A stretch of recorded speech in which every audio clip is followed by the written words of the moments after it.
So on Tuesday, I woke up around 8 and sat and coded some old art hangouts. Then I put on my big ridiculous boots to take the dog out. The dog, of course, was way more eager to run around than I was, but nonetheless, the trip to my backyard is always interesting. Not long after walking through the woods, I realized just how cold it was, so I stopped to zip on my coat and put my gloves on. Soon I reached a spot where I had spent a lot of time when I was younger, and made a few short films over the years as well. I had once made a big hut of sorts out of large branches, but these days everything just sits in ruin. There was a big rock frozen to the ground, a place where I used to sit, a fancy house off in the distance, and more fallen trees than I remember. It seemed what was once a place of landmark oak trees was changing as I grew older. Then I walked over to what my brother and I called the lookout. A small piece of wood was nailed into a tree when I was 6, but instead of causing harm, the tree had embraced the wood and the plank as its own.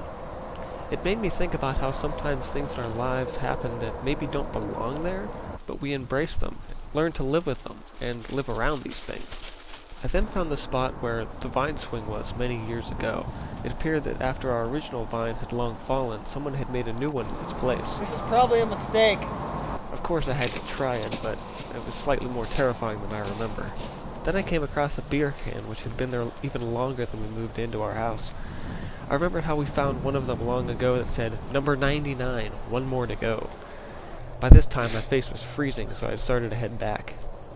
It was here in the midst of my nostalgia that I found the dog was alone, in her own world, exploring to what both of us seemed so familiar. I thought about how I once came to this very place with that same mentality, shutting out everything else in the world just for a small time away from it all. I suppose that's what we all need.